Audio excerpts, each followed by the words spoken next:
Good afternoon, friends. Stephen Benoon here with Israeli News Live, and I did a special broadcast for our Patreon viewers, and I'm going to share a little bit more in depth on this video, that same message there. I actually had a little mistake in there where one of the slides that I had on there was playing an Arabic music very low in the background, but it really kind of was annoying to listen to say the least. But maybe not for our Arab viewers, they may have liked the sound. But nonetheless, I wanted to come back and retouch that subject because they got a very special look into the Dead Sea Scrolls, Damascus, what this really means, who were the people that went to Damascus. And the Dead Sea Scrolls clearly does spell that out. And oddly enough, it seems to me that perhaps the Qumran community and the community of Damascus, Syria, which were both Jewish, actually had different viewing ideas. The Qumran community, who had the Dead Sea Scrolls, clearly seemed to be more into the law still, whereas the rest of the people of Damascus seemed to really believe to be the Christian community, as they became known for very much down through the years. And we have this famous prophecy in Isaiah 17 that Damascus would be a ruinous heap. And some of these pictures are Damascus, some are Aleppo, some are Homs. But just when you begin to look at Syria after all these years of war, it's exactly what's happened in this country here. This is, a horrible picture of a country that is just left in ruins. It really is a ruinous heap. But it's what really lets you know about the fulfillment of this prophecy happens to do more with what is said a little bit later in Isaiah, the next verse or so. The cities of Aurora are forsaken, they shall be for flocks which shall lie down, and none shall make them afraid. By the way, those forsaken cities are the ones that are closer to the Israeli border. And of course, the Syrian soldiers abandon their posts. Israel moves in and takes over the whole area there. And what does it say? They shall be for flocks. Remember, Jesus likened Israel into sheep, having no shepherd, of course. And they truly are lying down across the border in Syria, and none shall make them afraid. Well, why does no one make them afraid? Well, oddly enough, and I'm going to use the King James Version of Isaiah 17 and verse 9 here, says, "In that day shall his strong cities be as a forsaken bow in the uppermost branch, which they left because of the children of Israel. And there shall be desolation." Well, in the Hebrew version of this same chapter here, if you go further down to that verse 9 there, we find out it's mepnei bnei Yisrael. It's from the mouth of the sons of Israel. That's why Damascus, not just Damascus, but all Syria becomes a desolation. And of course, God says, why? For you have forgotten the God of thy salvation. That's Israel. And thou hast not been mindful of the rock of thy stronghold. That's the Christians supporting Israel to go and to totally annihilate Syria. And it says, therefore you did plant plants of pleasantness and did set it up with slips of a stranger. Jolani, now the new leader of Syria, and the fall of President Bashar al-Assad, the very man and his wife, Asma, there, who were true defenders of Christianity. And that little girl there, wearing a little Santa Claus suit there, smiles gleefully, not in fear. You don't see pictures of fear, even the nun in the background there smiling. You don't see the crosses hidden and stuff when it comes to Christians under the Syrian rule. And there again, at a celebration, I believe this was up in Aleppo, right after they had liberated the city there. Christians gladly come out and greet them, and always the people are happy. They were very happy, even though the top of their church had been blown out by the very jihadists that had taken over this land there. They were still nonetheless happy as long as President Bashar al-Assad and his wife were there. And by the way, I'm going to show you in just a moment. Well, let me just go ahead and show it to you now. Let's see if I can find the right article here. Here we go right here. This is from the Times of Israel. They're writing about it. And of course, they're already trying to make it look like the jihadists are so great people. And the article reads here, can Syria dwindling Christian communities survive under jihadi rebel rule? Once loyal to the regime, Syrian Christians have ostensibly joined the national celebration after ouster Bashar al-Assad. Can they trust the new Islamic ruler's pledges?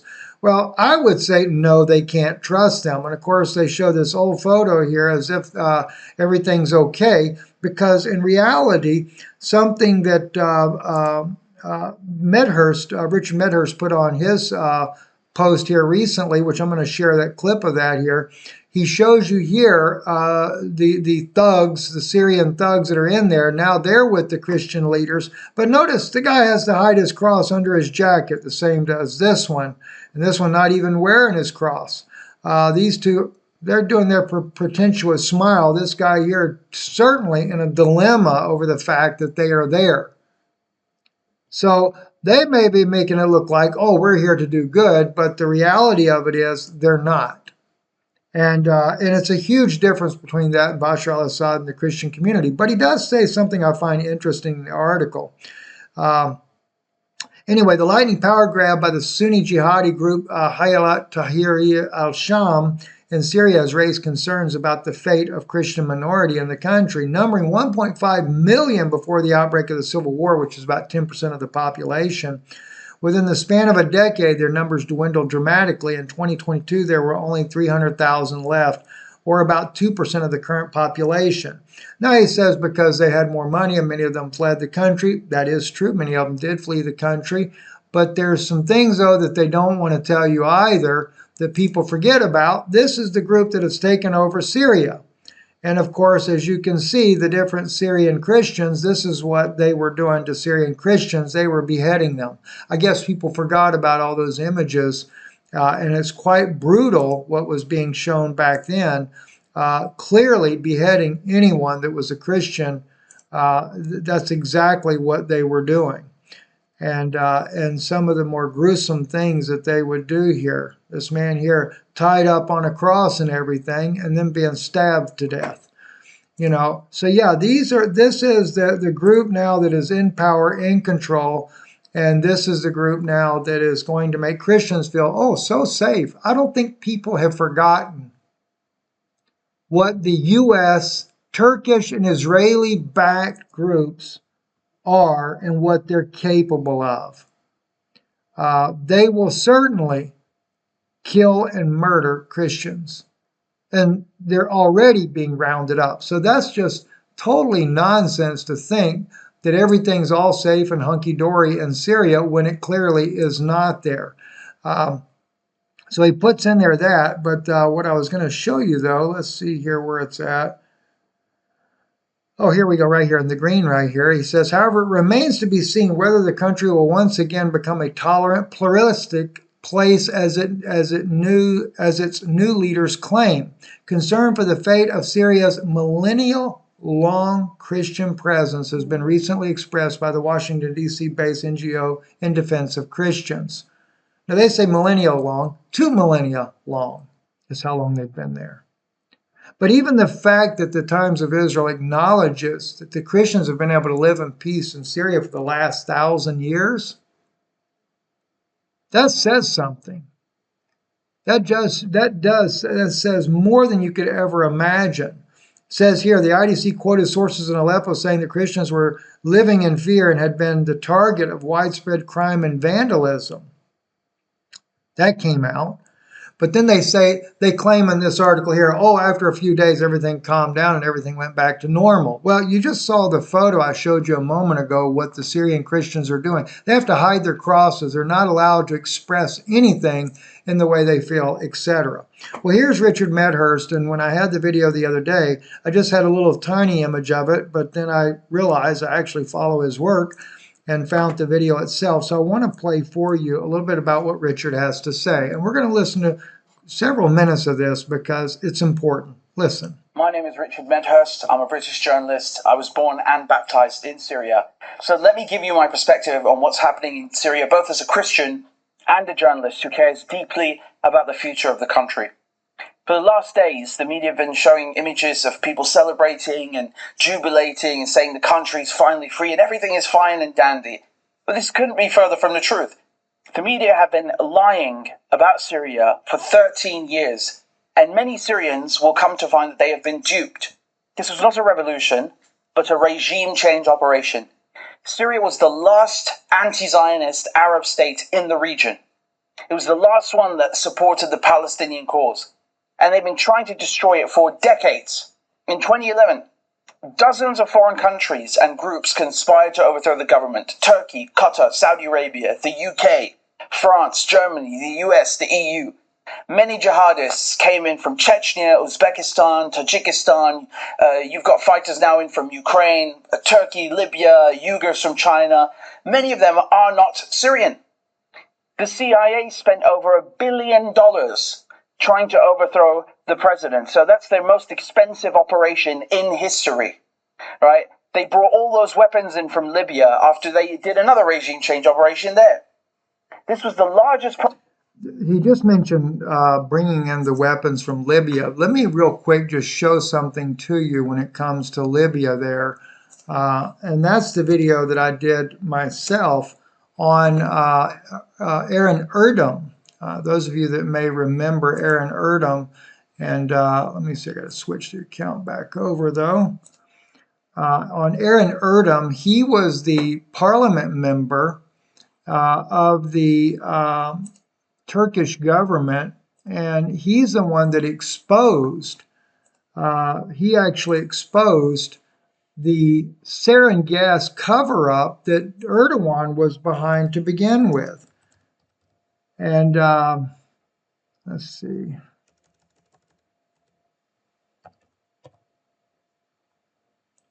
Oh, goodness. You got to be kidding me. Let's see, sarin. Okay, maybe I'll have it in here somewhere. I think it's this, yes, this one right here, this video here. When I covered this, listen into this just for a brief second here.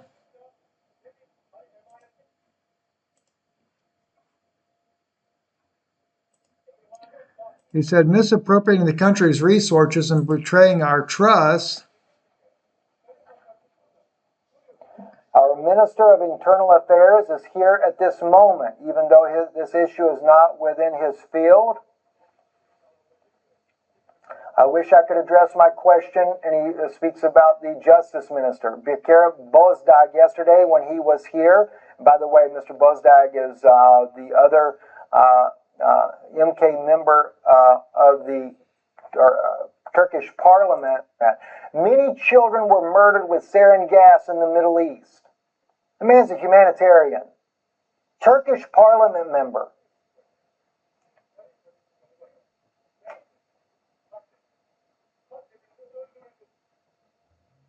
There were various accusations about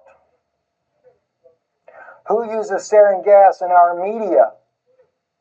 My question is about the Adana's chief public prosecutor. Investigation case number 2013-351, 2013-139, indictment 2012-120. Don't worry, the prosecutor is not from the parallel organization. And by the way, they shout him down like crazy. He is not very loved by the other parliament members there. Let's move it forward. That's the prosecutor saying sarin gas was delivered to Turkey. And what did Seymour Hersh say? There was a rat line made from Libya through Turkey into Syria for the moving of weapons and chemical weapons. To the ISIS terrorist organization.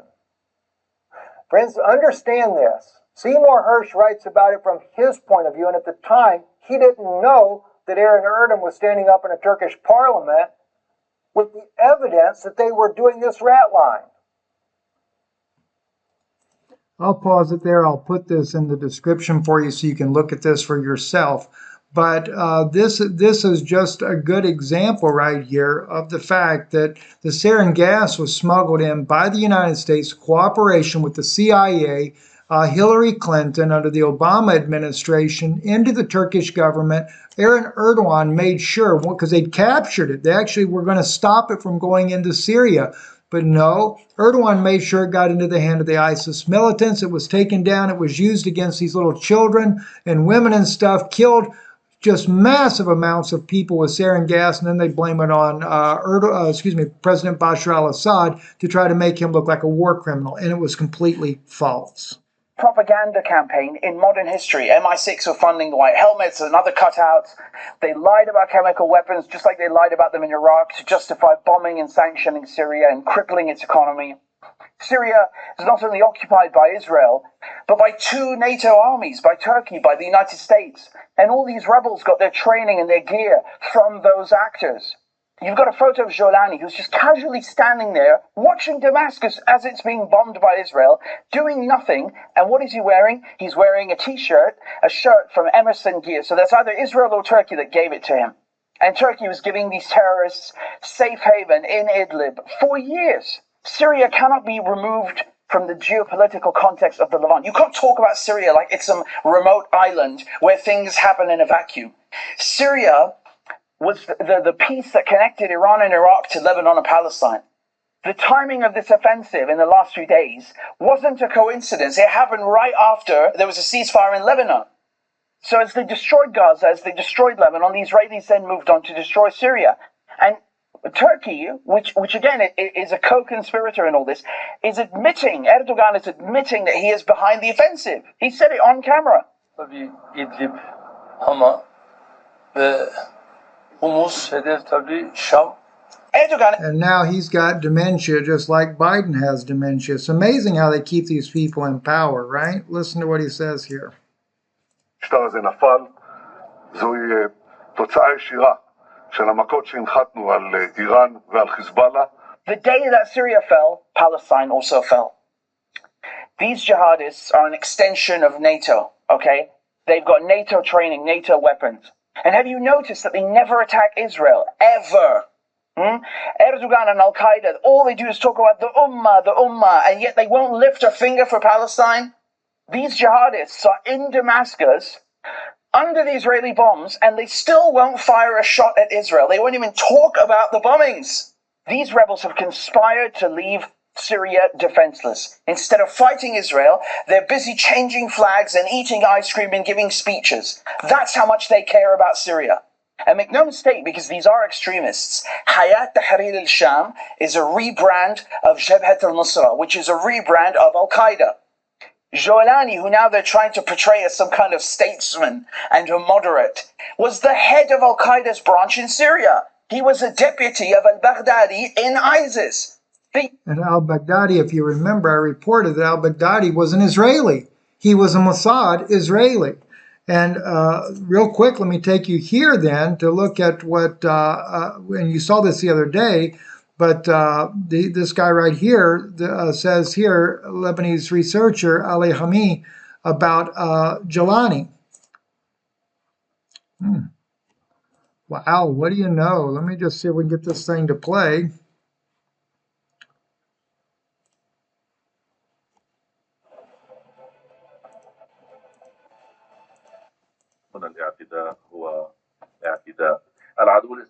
The Israeli enemy continues its attacks. Because its historical ideology, there were the killers of the prophets and so on. Notice that. He calls them the killer of the prophets. Okay, you have to understand, even in Arabic writings, in the Quran itself, it lifts up the prophets. They even lift up Abraham, they lift up Isaac, they lift up Jacob, they lift up the prophets of Israel, they lift up Jesus of Nazareth. He's mentioned 23, or I think it's 25 times inside the Quran, and Muhammad is only mentioned twice, right? Mary, his mother, is considered the most honorable woman ever lived on the face of the earth. Now, they got their problems with Christians just like a lot of other people do as well, right? But the thing is they could live in peace alongside Christians in Syria under President Bashar al-Assad and many others like him. But you put these Israeli-backed, NATO-backed jihadists in there, and it becomes a bloodbath. This is their habit, and they will keep on attacking.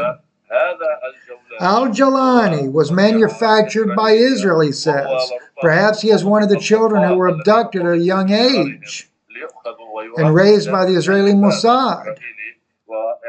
And now they send him to Syria equipped with a fake background. They said that he was arrested by the Americans when in fact he was training with them and all of a sudden showed up to take over the entire scene. That's just to give you a little bit there, and I'll try to put that in there for you too as well to look at that. So what do we got going on here? What's going on? We know that these jihadists, Jalani, by the way, and if I'm not mistaken, Jalani is also in this picture right here, seen with all the Christians covering up their crosses because they know better to show any truce there. You have too, Bashar al-Assad. Whether he's with Christians or Muslims, he was a man of peace with all the people in the region there. So, but Jalani, this is the Jalani brigade here. The beheaders of Christians is what they are. Now, when we begin to look at this from a biblical standpoint, and even in the Dead Sea Scrolls, I found this one here very interesting. And this one is found in 4Q 266. And if you want to look at this in Hebrew right here, let me just first show you real fast. He said, this is the word which Jeremiah spoke to Baruch, son of Neriah. And then there's a blank spot. Elisha to Gehazi, his servant, a blank spot. All the men who entered the new covenant in the land of Damascus. The new covenant. I'm going to show you some more of this here in just a moment. But let's just take a look at that. All right. Kohanashim, Ashad Bo. Okay, so all the peoples which came Barit Chadashah with the new covenant Ba'eretz Damascus. There you go right there. They wrote it in there. The new covenant, the ones that kept the new covenant, the Christians went into Damascus. That's just unbelievable when you read that, right? But let's take a look at this. Let's take a serious look at some of the things that are written there, right? Here's another one here. He said, he raised from Aaron men of knowledge from Israel, wise men, made them listen, and they dug the well. They quote Numbers 21:18, a well which the princes dug, which the nobles of the people delved with the staff. Then it goes on to comment on it. The well is the law, and those who dug it are the converts of Israel, who left the land of Judah and lived in the land of Damascus, all of whom God called princes, for they sought him, and their renown has not been repudiated in anyone's mouth. All right, now let's go down a little further. The nobles of the people are those who came to dig the well with the staves, and the scepter decreed, to walk in them throughout the whole age of wickedness, and without which they do not obtain it until there arises he who teaches justice in the end of days. But all those who have been brought into the covenant shall not enter the temple and kindle his altar in vain. They will be the ones who close the door, as God said in Malachi 1:10. We don't have to go to Malachi because it quotes it accurately. Whoever amongst you will close my door, then a blank spot, so that you do not kindle my altar in vain. Well, you could look at Malachi 1. It's not much of a miss there. All right. Now, what is that really, though? Close my door. Do you remember? And I've got the Hebrew Matthew up here for you. Matthew chapter 6, verse 6.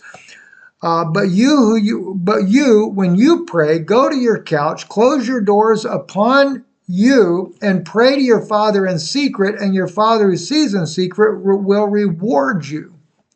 Now, let me take you to Malachi, though, real quick, because I do think that Malachi 1:10 is important, because there's something there that you don't get to see otherwise unless we look at it in Hebrew, because I think even the way they quote it, they didn't quote this part here. In verse 10, he says, "Oh, that there were even one among you that would shut the doors, that ye might not kindle fire on mine altar in vain." Ve'isagod delatim, to close the doors, plural. Why does that matter? Why does that matter? Well, if you look at the Hebrew version of Matthew, he says in there, to vesagor delatecha. And that is a plural. The yod right there makes it the plural. Close your doors. And that's you personally. Why do you go and pray on your couch or your bed there and close your eyes being your doors there, and you pray personally? That's because you are going to go before God in the presence of Almighty God, just like when they would offer these sacrifices. Now you are going into the presence of God. You become the sacrifice. Why? You are the temple of God. And so you begin to find that some of these things that are written about the Syrians in Damascus become very interesting. Look at this other quote here from the Dead Sea Scrolls. Differentiate between the holy and the common, to keep the Sabbath day according to its exact interpretation, the festivals, and the day of fasting according to what was discovered by those who entered what? The new covenant in the land of Damascus. It quotes this new covenant thing more than once. To set apart holy portions according to their exact interpretation, for each to love his brother like himself.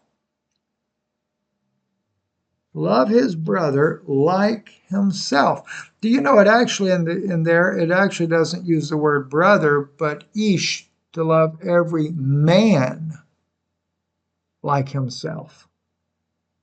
So, and let me just pull that up for you so you can see that for yourself, if I remember right, where that's at, 559. Okay.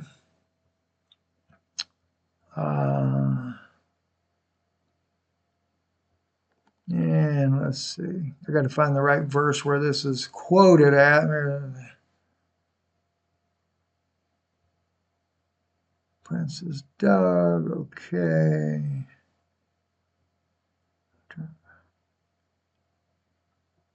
Well, let me go back and look and see what verse that's quoted from. Verse 19. That'll make it a little bit easier to find here. Let's see.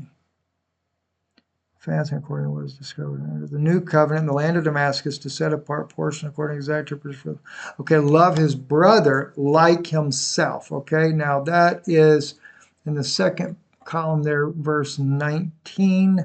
So, okay, if I remember right, B'nai Habarit Chadasha. Okay, Et HaKodesh. Okay, yeah, here it is. See, they translated it wrong even in the Dead Sea Scrolls. Here it is. La ohev ish et achiav. Okay, to love every man as if it's his own brother. Just like Jesus said, love your neighbor as yourself. But he didn't say to love every as they translated that we have here. This is what kind of bothers me sometimes, the way they translate it. It didn't say for each to love his brother like himself. He said to love every man as if it was his brother. And then what do we have in the Bible as well? Matthew, we have this where Jesus makes that very same statement. This is when a Pharisee comes to tempt him, and he says, Master, which is the great commandment in the law? Jesus said unto him, Thou shalt love the Lord thy God with all thy heart, and with all thy soul, with all thy mind. This is the first and great commandment, he says. And the second is likened unto it, Thou shalt love thy neighbor as thyself. What do you know? tell me this new covenant group in Damascus weren't Christians. So when he talks about the children of Israel would go against it, that's exactly what they did. They went against the very true covenant that was being preached back in those days. I'm Stephen Benoon. I trust this is a blessing for you. Now you know Damascus has not only fallen, but it truly was a place for Christians. It was a safety place. It was a place as described in Isaiah 17 that Damascus is taken away from being a city. It shall be a ruinous heap. And he says here in verse 3, the fortress also shall cease from Ephraim, and the kingdom from Damascus. Damascus, Syria itself, had become a fortress for Ephraim, and Ephraim were part of the children of the house of Israel, the house of Israel, and the house of Judah is the ones that were seeking their death. And if you remember when Jesus, when he went over into the land right there, when they were on the other side of the Galilee, all the people from Syria come to him. They said that all they wanted to do is just touch the hem of his garment, right? And they would be made well. And they did. It actually was fulfilled. That's actually the fulfillment of the very prophecy. I believe that's in Zechariah where it says, Behiziku. They would take a hold of Ish Yehudi, of a Judean man.